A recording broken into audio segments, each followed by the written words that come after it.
2 سال مکمل ہوں گے, 2026 میں قاضی صاحب کے 2 سال مکمل ہوں گے, تو پھر 2026 میں جب بنیں گے منصور علی شاہ صاحب, تو پھر وہ 2029-2030 تک منصور علی شاہ صاحب 3 سال کے لیے رہیں گے. اصل جو ججز باہر ہو جائیں گے سب سے, جس پہ بہت بار ہم بات کر چکے ہیں, وہ جسٹس منیب اختر صاحب ہیں اور جسٹس عائشہ ملک صاحب ہیں. جسٹس منیب اختر صاحب اور عائشہ ملک صاحب, آپ کو ان کا موقف آئین کے حوالے سے پتہ ہے.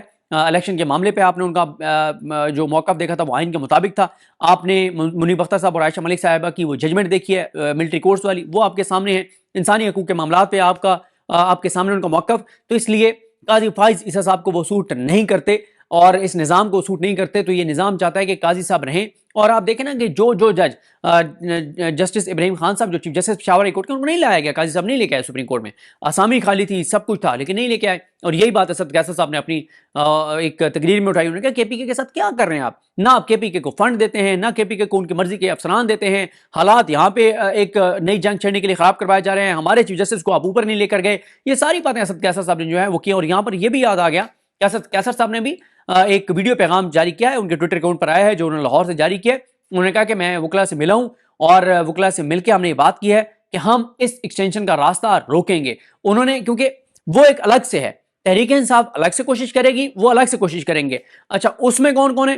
اس میں ہیں یہ پی ٹی آئی ہے, مجلس اتحاد المسلمین ہے, اور منگل صاحب ہیں, اچکزئی صاحب ہیں, یہ ہیں, اور ساتھ ایک سنی اتحاد کونسل ہے. یہ جماعتیں بھی ہیں, وہ ایک الگ سے ایک ہے, اور ادھر سے پی ٹی آئی ہے. پھر پی ٹی آئی جو ہے وہ ایک اور کوشش کر رہی ہے کہ وکلا کی جو تنظیمیں ہیں, وکلا کی جو بارز ہیں, وہ کمپرومائز ہیں 70-80% اعظم عزیز تارڑ صاحب کے کنٹرول میں, اس نظام کے کنٹرول میں ہیں. ان کے بھی پتہ نہیں کیا کوئی ویڈیوز ہیں, کیا معاملات ہیں یہ وکلا تنظیموں والوں کے. خیر ان کی ویڈیوز والا معاملہ نہیں ہے, ان کا مسئلہ یہ ہے نوٹ, مینو نوٹ پہ کھا میرا موڈ بنے.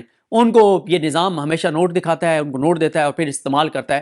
اور یہ ہماری وکلا تنظیمیں بہت سی جو ہیں وہ پورا انہوں نے اپنا سب کچھ جو ہے وہ اپنی تنظیم کا جسم سب کچھ انہوں نے کسی اور کو دیا ہوا ہے کہ اس کے ساتھ جو کرنا ہے, جیسے آپ کہیں گے وہی ہم کریں گے. اور یہی وجہ ہے کہ آپ دیکھ لیں گے 6 ججز کے معاملے پہ وکلا کے اندر سے وہ ریئیکشن نہیں آیا ان کے حق میں جو جسٹس قاضی فائز عیسیٰ صاحب کا جب ریفرنس آیا تھا تو ان کے والے سے تھا. کیونکہ جسٹس قاضی فائز عیسیٰ صاحب کو بچانا اس وقت نون لیگ اور پیپلز پارٹی کا مقصد تھا, اور آج آپ کو سمجھ بھی آتی ہے کہ نون لیگ اور پیپلز پارٹی نے ان کو کیوں بچایا ہے. تو اس لیے جو ہے وہ اس وقت وکلا تنظیموں کا اور ریئیکشن تھا. اب الٹا یہ 6 ججز کے خلاف تنظیمیں استعمال ہو رہی ہیں, خاموش رہ کر بھی, اندرون خانہ بھی, کہ آپ ان 6 ججوں کو فارغ کریں, جو بھی کرنا ہے کریں. 100 ججز کو فارغ کرنے کا پلان ہے اور وکلا تنظیمیں ٹس سے ماس نہیں ہو رہی. اور بات کون کر رہا ہے؟ تحریک انصاف کر رہی ہے. حالانکہ تحریک انصاف جو ہے اس تحریک انصاف کو سوائے پشاور ہائی کورٹ کے, پشاور ہائی کورٹ نے ایک بڑا فیصلہ ان کے خلاف دیا, یہ مخصوص نشستوں والا ہے جو آج یہ ججز سننے جا رہے ہیں, لیکن اس کے علاوہ تو ریلیف ملا, ہر معاملے میں ملا ان کو. اچھا, پھر اسی طرح سے لاہور ہائی کورٹ نے کہاں ریلیف دیا پی ٹی آئی کو؟ کوئی تحریک انصاف کو تو سپورٹ کرنا چاہتا ہے کہ فارغ کرو یہ سارے جج, ٹھیک ہے ہمیں کیا, لیکن نہیں. تحریک انصاف ایک آئینی اصولی قانونی موقف کے اوپر کھڑی ہے کہ اس طرح سے ججز کو فارغ نہیں کرنا چاہیے. گو کہ ان ججوں نے کوئی اتنا بھی شاندار اور تابناک ان کا کریئر نہیں ہے. انہوں نے جو کچھ کیا ہے امیر بھٹی صاحب نے کے دور میں آپ دیکھ لیں, علی باقر نجفی صاحب اور ان لوگوں نے کیا کیا تحریک انصاف کے ساتھ انسانی حقوق کی پامالیوں پر اور ضمانتوں کے معاملے کے اوپر, وہ ساری چیزیں. لیکن پھر بھی تحریک انصاف کا بہرحال یہ اصولی موقف ہے. اور آج اب 2-3 چیزیں ہو رہی ہیں جس پہ ہمارے دوستوں نے بات کی, اسناد ملک صاحب نے بھی بات کی, احمد عدیل سرفراز صاحب نے بھی بات کی. اور وہ یہ ہے کہ اب یہ بھی دیکھنا ہوگا کہ کیا کوئی 5 رکنی بینچ بنانے کی بات ہوتی ہے, کیونکہ اس میں ویسے تو یہ 185 کے تحت ہے یہ اپیل, لیکن یہ 184(3) کے تحت نہیں ہے, لیکن 185 کے تحت بھی ہے. لیکن کیونکہ اس میں کچھ آئین کے آرٹیکلز ہیں, 2 آرٹیکلز ہیں, ان کی تشریح کا معاملہ ہے. تو جہاں پہ پریکٹس اینڈ پروسیجر یہ کہتا ہے کہ جہاں پہ آئینی تشریح کا معاملہ ہوگا وہاں پہ 5 رکنی بینچ ہوگا, تو یہ بھی ایک چیز ہو سکتی ہے. لیکن امپورٹنٹ یہی ہوگا جو فیصل صدیقی صاحب نے ساتھ ایک درخواست بھی دائر کیا ہے کہ جب تک آپ فیصلہ نہیں کر لیتے اس اپیل کا, تب تک پشاور ہائی کورٹ کا فیصلہ جو ہے وہ معطل کر دیا جائے, اور جو اراکین اسمبلی پی ٹی آئی کی جگہ پہ ان کو مخصوص نشستیں دی گئی جماعتوں کو, ان کے جو اراکین اسمبلی ہیں ان کے نوٹیفکیشن سسپینڈ کر دیے جائیں. تو یہ بڑا امپورٹنٹ ہے کہ آیا اس ایپلیکیشن کے اوپر کیا ہوتا ہے. ابھی میں نے کسی کا پڑھا ٹویٹ کسی نے کیا ہوا تھا کہ وہ شاید منصور علی شاہ صاحب پر اعتراض بھی ہو, تو یہ بھی ہو سکتا ہے وہ کس بیس پہ ہوگا, یہ بھی دیکھنا ہے کیا چیزیں ہوں گی. تو دن بڑا امپورٹنٹ ہے. اگر تو آج وہ فیصلہ معطل ہو جاتا ہے یا نظر آ جاتا ہے کہ ججز جو ہے وہ آئین کے ساتھ جا رہے ہیں, کیونکہ منصور علی شاہ صاحب کو تو میں نے آپ کو بتایا کہ کوئی نقصان نہیں ہے, اور محمد علی مظہر صاحب پہلے بلہ چھیننے والا فیصلہ دے چکے ہیں. رہ گئے اطہر من اللہ صاحب جو ہے ان کا پوائنٹ آف ویو کہیں پر اس سے میں اختلاف تو ہو سکتا ہے کہ وہ کچھ بھی کہیں اور ہمیں اختلاف ہو، لیکن وہ مینج نہیں ہو سکتے، وہ بدنیت نہیں ہو سکتے. ان کے فیصلے سے ہمیں اتفاق بھی ہو سکتا ہے، اختلاف بھی ہو سکتا ہے، ہم تنقید بھی کر سکتے ہیں، لیکن وہ مینج نہیں ہوتے. یہ بات بہرحال طے ہے. لیکن ایک تو آج اگر یہ مخصوص نشستوں والے معاملے میں نظر آ جاتا ہے کہ مخصوص نشستیں پی ٹی آئی کو واپس ملنے جا رہی ہیں، یا کم از کم پی ٹی آئی کو نہیں ملتی تو ان کو بھی نہیں ملنی، تو پھر تو چیپٹر ویسے ایکسٹینشن کا کلوز ہو جائے گا. لیکن اگر ایکسٹینشن کا معاملہ آگے بڑھتا ہے تو پی ٹی آئی سر بکف ہے.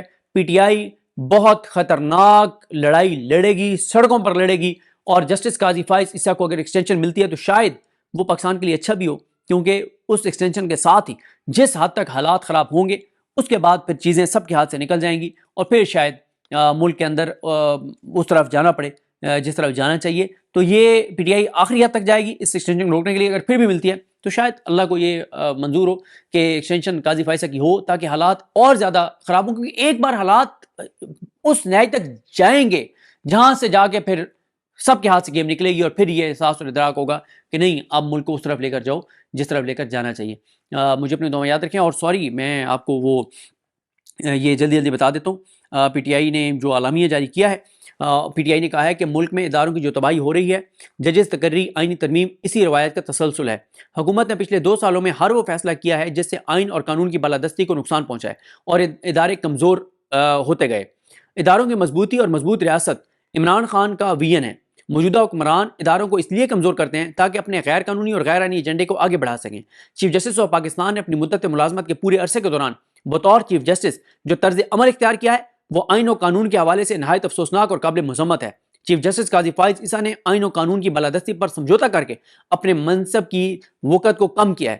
وہ قاضی فائز عیسیٰ نے عدلیہ کی آزادی میں ماورائے دستور اور ماورائے جمہوریت قوتوں کا دروازہ کھولا ہے جس کے بھیانک اثرات دورس ہوں گے. قوم یہ سمجھ رہی ہے کہ کس طرح ایک جمہوری پارٹی سے بلے کے نشان چھیننے اور اس کے مینڈیٹ پر ڈاکہ ڈالنے میں سہولت کاری کی گئی ہے، جس کا معاوضہ چیف جسٹس صاحب کو ایک ایکسٹینشن کی صورت میں مل رہا ہے. چیف جسٹس مدت ملازمت میں توسیع ایک رشوت کے طور پر لے رہے ہیں، جو کہ نہایت شرمناک اور قابل مذمت ہے. پاکستان کا دستور ایسے کسی بھی مخصوص شخص کے لیے آئین میں ترمیم کی اجازت نہیں دیتا. قانون سازی ہمیشہ ان موضوعات پر کی جاتی ہے جہاں اجتماعی مفاد ہو. پاکستان تحریک انصاف اس ترمیم کی ہر قانونی اور جمہوری طریقے سے مخالفت کرے گی اور اس کا راستہ پارلیمان میں بھی روکے گی. یہ ہے تحریک انصاف کا سخت موقف رد عمل. ماحول بنے گا. مجھے اپنی دعا میں یاد رکھیں. اللہ کریم ہم سب کا حامی ناصر ہو. اللہ حافظ.